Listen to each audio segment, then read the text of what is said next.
Graças a Paz, irmãos, vamos dar continuidade às aulas da Escola Bíblica Dominical, da IPCG, que neste momento está tratando do tema espiritualidade cristã em tempos de crise.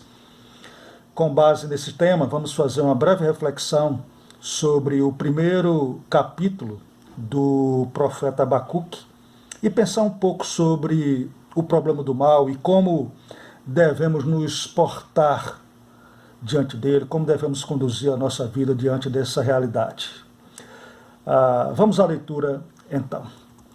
Abacuque 1 diz assim: sentença revelada ao profeta Abacuque. Até quando, Senhor, clamarei eu e tu não me escutarás? Gritar-te-ei violência e não salvarás. Porque me mostras a iniquidade e me fazes ver a opressão? Pois a destruição e a violência estão diante de mim, há contendas e o litígio se suscita. Por esta causa a lei se afrouxa e a justiça nunca se manifesta, porque o perverso cerca o justo, a justiça é torcida. A partir do versículo 5, então vem a resposta de Deus. Deus diz: vede entre as nações, olhai, maravilhai-vos e desvanecei, porque realiza em vossos dias obra tal que vós não crereis quando vos for contada. Pois eis que suscita os caldeus, nação amarga e impetuosa, que marcham pela largura da terra para apoderar-se de moradas que não são suas. Eles são pavorosos e terríveis e criam eles mesmos o seu direito e a sua dignidade. Os seus cavalos são mais ligeiros do que os leopardos, mais ferozes do que os lobos ao anoitecer são os seus cavaleiros que se espalham por toda parte. Sim, os seus cavaleiros chegam de longe, voam como águia que se precipita a devorar. Eles todos vêm para fazer violência, o seu rosto suspira por seguir avante. Eles reúnem os cativos como areia. Ele continua, mas eu queria partir agora do versículo 12, que é, mais uma vez, a pergunta, o questionamento de Abacuque para Deus. A continuação do capítulo, a partir do versículo 12, diz assim: não és tu desde a eternidade, ó Senhor meu Deus, ó meu santo? Não morreremos. Ó Senhor, para executar juízo puseste aquele povo, tu, ó rocha, o fundaste para servir em disciplina. Tu és tão puro de olhos que não podes ver o mal, e a opressão não podes contemplar. Porque, pois, toleras os que procedem perfidamente, e te calas quando o perverso devora aquele que é mais justo do que ele. Porque fazes os homens como os peixes do mar, como os répteis que não têm quem os governe. Porque fazes os homens como os peixes do mar. Versículo 15. A todos levanta o inimigo com o anzol, pesca-os de arrastão e os ajunta na sua rede varredora. Por isso ele se alegra e se regozija. Por isso oferece sacrifício à sua rede e queima incenso à sua varredora, porque por elas enriquecem a sua porção e tem gordura a sua comida. Acaso continuará, por isso, esvaziando a sua rede e matando sem piedade os povos? Queridos, a Bíblia nos ensina que não há crises nem tragédias sem propósito na vida dos eleitos de Deus. As aflições pelas quais passamos são como as tempestades. Elas são imprevisíveis, são inevitáveis, mas também são passageiras. São pedagógicas e todas trabalhadas para o nosso bem, ainda que a gente não perceba de cara, ainda que a gente não perceba inicialmente. Vejam, da mesma maneira que o ouro ele precisa ser purificado pelo fogo, os servos do Senhor também precisam ser aperfeiçoados pela aprovação. George Whitefield, ele diz assim: enquanto estiver destilado da eternidade, jamais esperarei ficar livre das tribulações. Só espero que elas variem, pois é necessário curar o orgulho do meu coração. Sendo assim, irmãos, nós precisamos entender os benefícios que estão incorporados nos acontecimentos que nos parecem um tanto drásticos. Primeiro, precisamos entender que nada está fora dos desígnios de Deus. Sabendo disso, podemos perceber que o conceito de bênção que nós temos nem sempre se encaixa no significado apresentado pela Bíblia Sagrada. O que são bênçãos para nós? Bênção para nós são aqueles favores que correspondem aos anseios das nossas almas, aos nossos desejos, mas nós nunca paramos para pensar que em algum momento a bênção ela pode vir através de um momento de aflição. Um irmão muito querido, um senhor já idoso, ele passou por um processo de tratamento de câncer. E um dia ele chegou para mim e disse assim: irmão Silas, bendito câncer. Eu disse assim, mas como assim bendita enfermidade? Ele disse: olha, pastor, graças à enfermidade, eu mudei o meu relacionamento com a minha esposa. Eu mudei o meu relacionamento com os meus filhos. Eu mudei o meu relacionamento com os meus netos. Eu passei a entender a vida de uma maneira diferente. A minha cosmovisão mudou. E ele disse, principalmente, eu passei a ter um relacionamento com Deus que eu não tinha. Ele disse: a doença me salvou.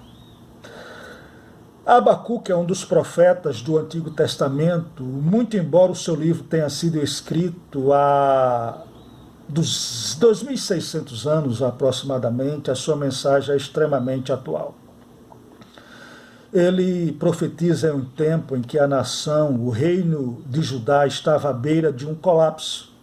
Havia problema na nação de todas as ordens, havia destruição, escassez, opressão do pequeno, do grande contra o pequeno, havia opressão externa dos caldeus, um mundo semelhante ao que vivemos, onde a violência é alta, a corrupção toma conta de todos os setores, como uma metástase toma conta de um corpo.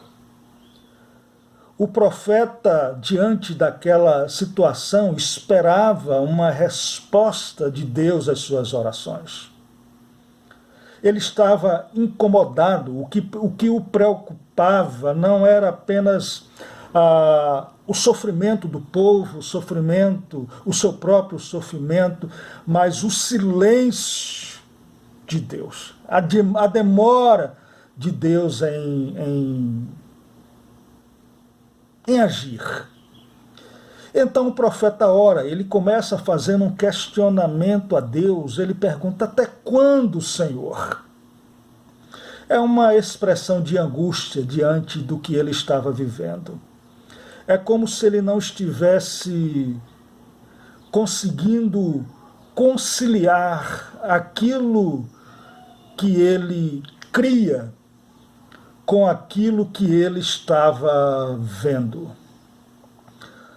O livro do profeta Abacuque evidencia esse tema do sofrimento. E um dos livros que é clássico com relação a esse assunto é o livro de Jó. Asaf, também no Salmo 73, ele demonstra a sua crise. Ele não conseguia entender porque o justo sofria tanto e o ímpio parecia ter uma vida tão boa. Ele disse: quase os meus pés se desviaram. O problema do mal sempre foi um tema filosófico em alta. Não somente filosófico, mas também teológico. É o que se chama de teodiceia. O que é a teodiceia? É a tentativa de justificar Deus diante da existência do mal. O problema do mal pode ser resumido mais ou menos assim. Se Deus é bom, sabe todas as coisas, ele é onipotente? É. Ele é onisciente, ele sabe tudo, ele pode tudo. Então, por que ele permite que haja mal no mundo? Esse debate filosófico e teológico, ele é antigo, mas também é atual. Quantas vezes nós também não somos confrontados, não é? Por pessoas ateus, pessoas incrédulas, que dizem: olha, se Deus é tão bom, por que tanta fome? Por que tanta gente morre de tanta fome? Por que morre de fome? Por que tanta gente morre de... tanta gente boa morre de enfermidades? Questionam, por exemplo, aquele tsunami na Ásia, que dizimou milhares e milhares de vítimas, e ele diz: como que Deus existe? Se ele existe, ele é bom? Quanto a Abacuque, o silêncio de Deus estava incomodando o profeta. Deixa eu lhe fazer uma pergunta. O silêncio de Deus já lhe incomodou?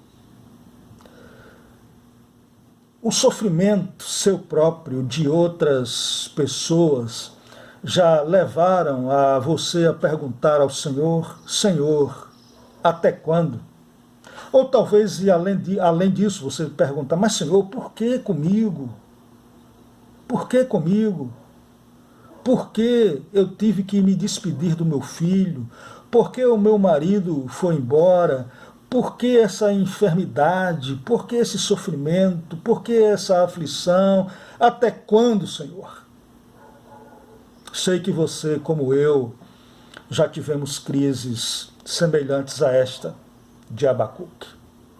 Abacuque, enquanto esperava Deus pronunciar, tentava conciliar o que via com o que cria, pois pareciam ser destoantes. Não entendia como que um Deus santo e totalmente bom permitia que um ímpio oprimisse um povo mais justo que ele. Primeiro ele demonstrou a sua inquietação. Ele diz: até quando, Senhor? E no versículo 13 ele diz: tu és tão puro de olhos que não podes ver o mal, e a opressão não podes contemplar. Porque, pois, toleras os que procedem perfidamente, e te calas quando o perverso devora aquele que é mais justo do que ele.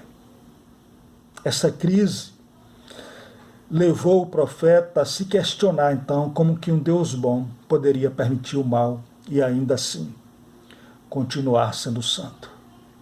Nós não podemos negar a realidade do mal. Deus asseverou a realidade do mal quando a vitória sobre este mal custou a vida do seu filho.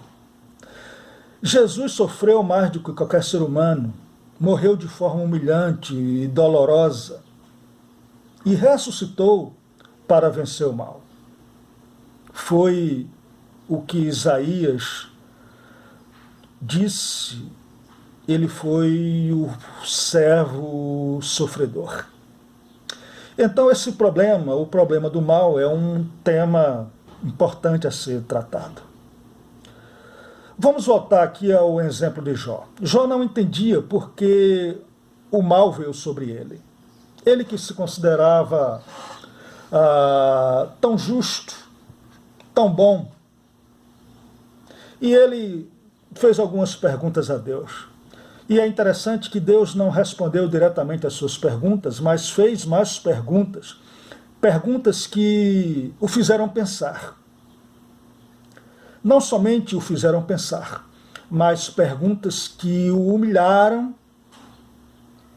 e que o colocaram no seu devido lugar. Ao final, Jó compreendeu quem ele era e compreendeu um pouco melhor quem era Deus. Abacuque tem uma certa semelhança a Jó nesse quesito. Ele também não entendia bem a aparente distância de Deus a respeito do sofrimento do povo.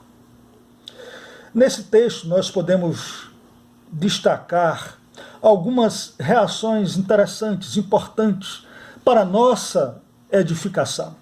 Algumas reações do profeta, reações que precisamos ter diante do mal, diante das injustiças, diante do sofrimento e diante da disciplina de Deus. Obviamente, nós sabemos que nem todo sofrimento é disciplina. Nem todo sofrimento é disciplina. Mas nós entendemos que todo sofrimento do crente tem propósito. Qual a primeira reação do profeta? A primeira reação do profeta foi orar, a oração. O profeta vive, como disse, em uma sociedade cheia de injustiças. E no capítulo 1, o profeta abre o coração para Deus em oração. Não lhe esconde nada, não camufla, não faz nenhuma maquiagem, não esconde nada. Ao contrário, escancara a sua alma de maneira muito, mas muito honesta. Ele expõe ali o seu sofrimento, as suas dúvidas, e ousadamente ele apresenta a Deus a sua oração como uma queixa. Ele diz: até quando, Senhor? Essa pergunta em si não é pecaminosa. Se a gente lê os salmos imprecatórios, veremos que há muitos salmos em que o salmista, né, faz esse tipo de pergunta: até quando?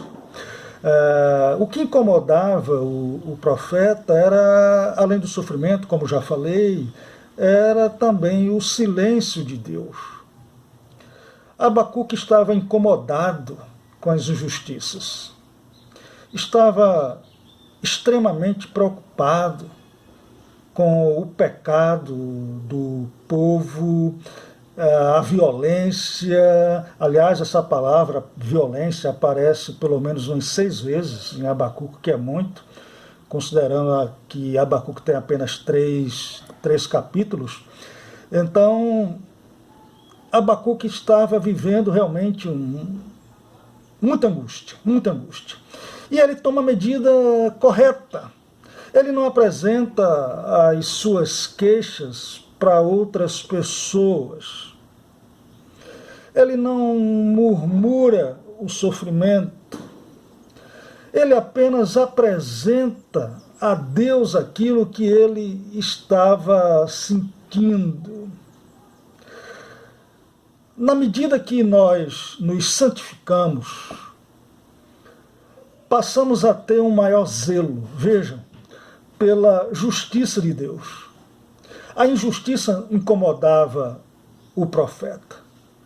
É impossível, queridos, nós dizermos que somos cristãos e, ao mesmo tempo, não nos indignarmos com as injustiças.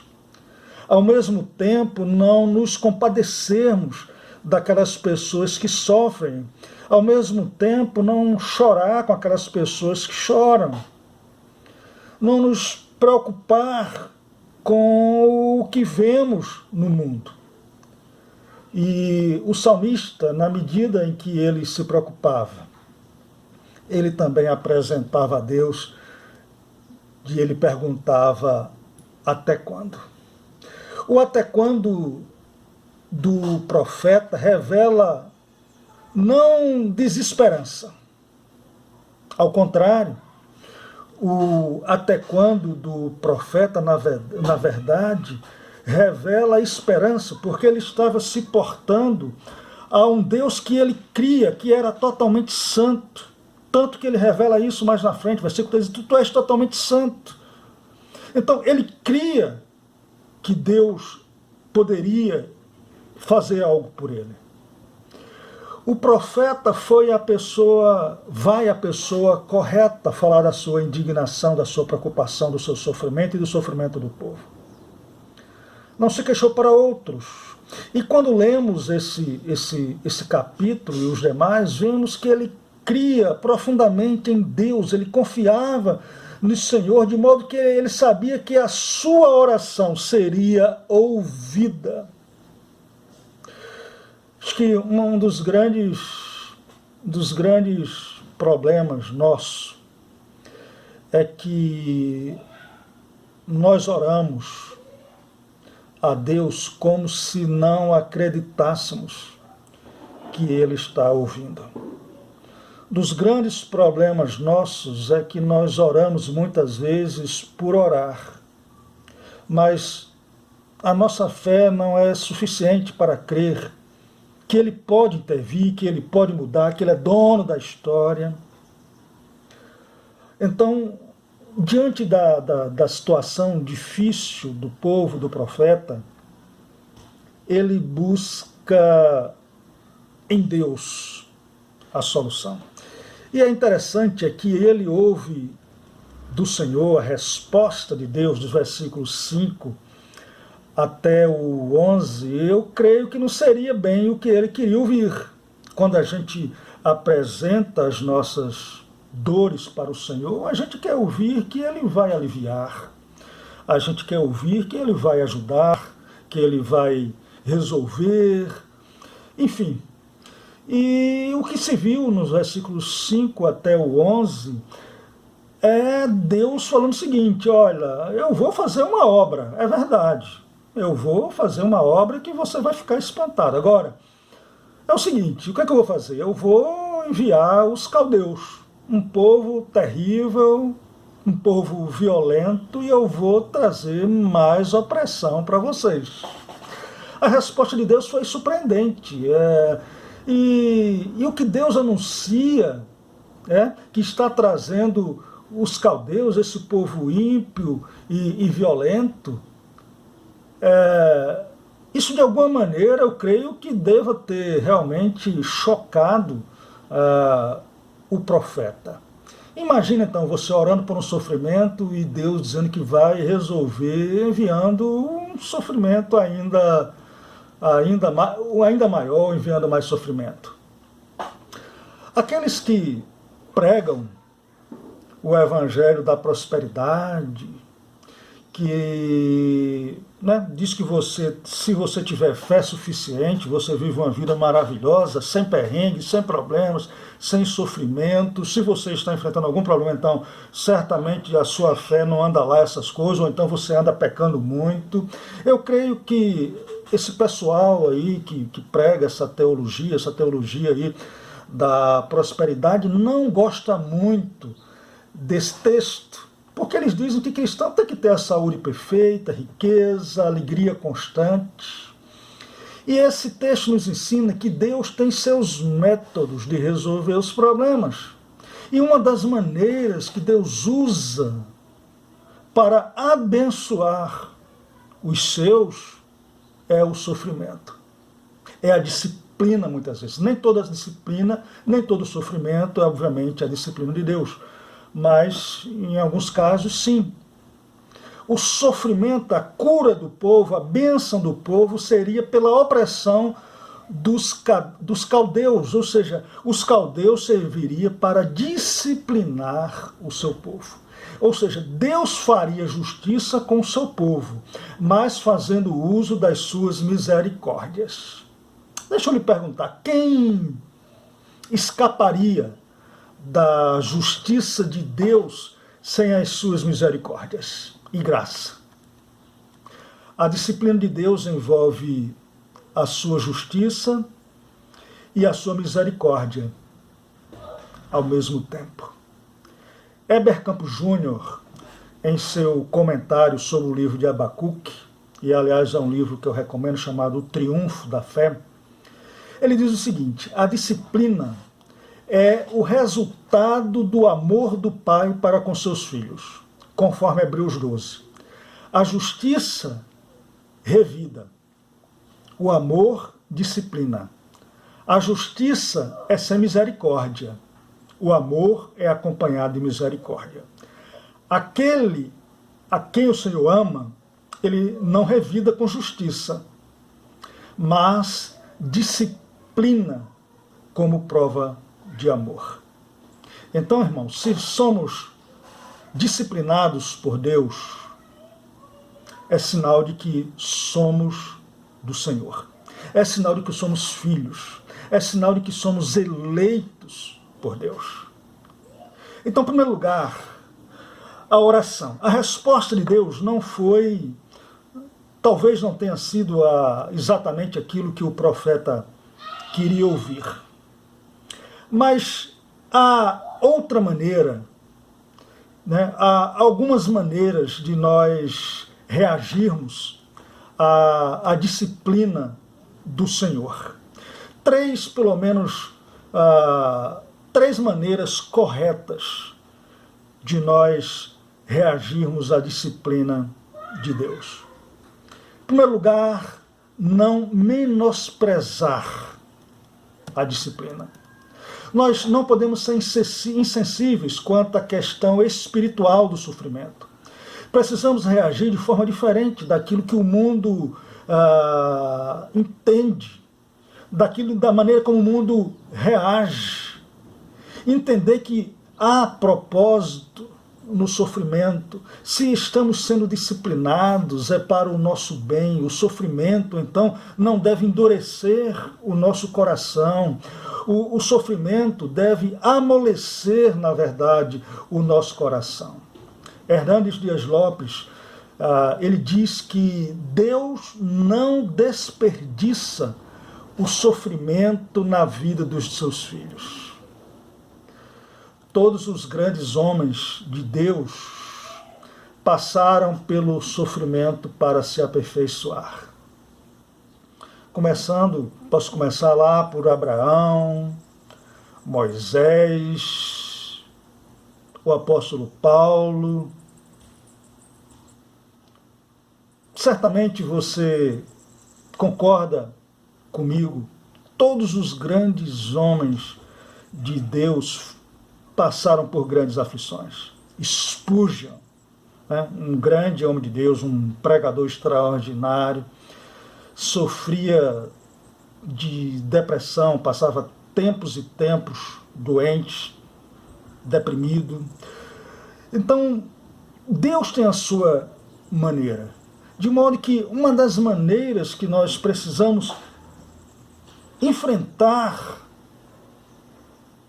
o que precisamos enfrentar é exatamente a gente não menosprezar a disciplina, entender que há um propósito. Há um propósito, nós não podemos menosprezar isso. E eu creio que quando nós não menosprezamos, de alguma maneira há um certo alívio no nosso coração. Não, Deus tem algo com isso em mim.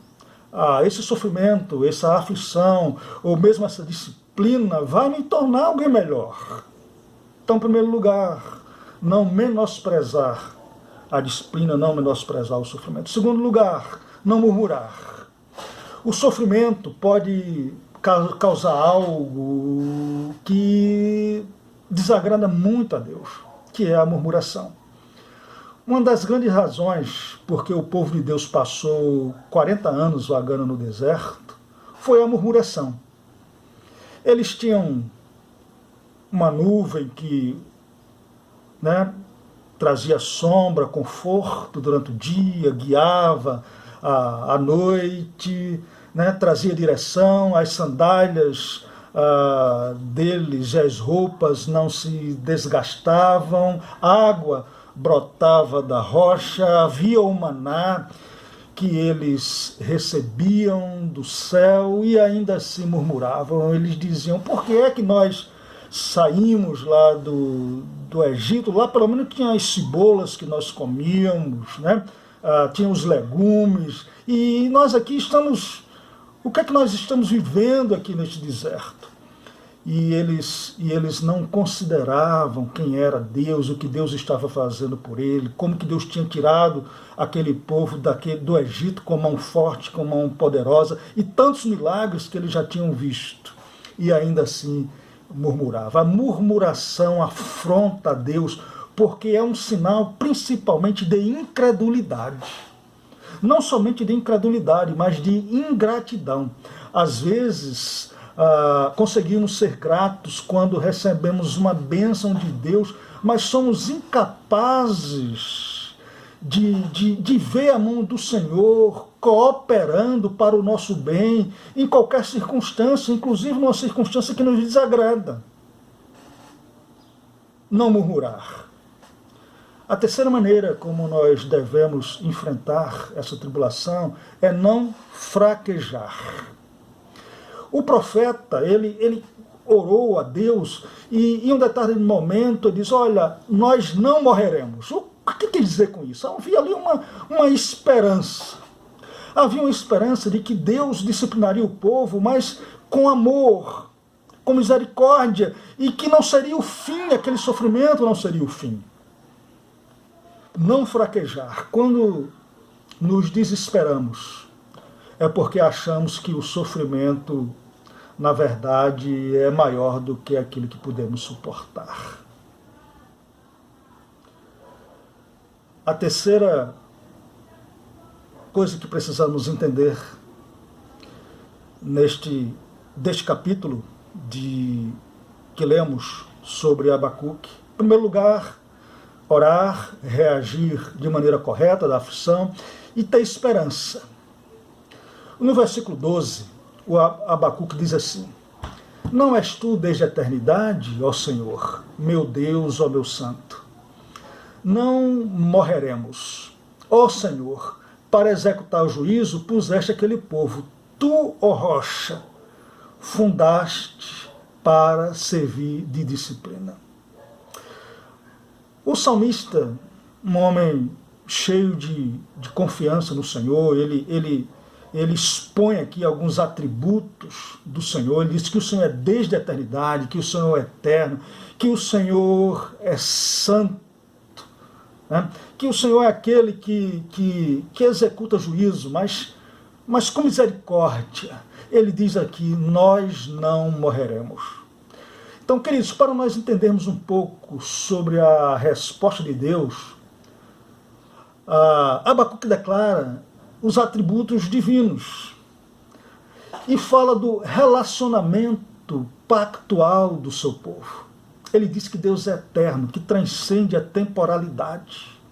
Deus tem um compromisso com o seu povo. E Deus é fiel, não fiel a mim ou fiel a você. Deus simplesmente é fiel a Ele mesmo. Deus não pode ser infiel. De modo que o profeta disse: nós não morreremos. Porque Deus, aquele Deus que cuidou do povo no passado, é o mesmo Deus, o mesmo compromisso que Ele teve com aquele povo, Ele também tem conosco. Abacuque revela aqui toda a sua confiança em um Deus misericordioso, dizendo: não morreremos.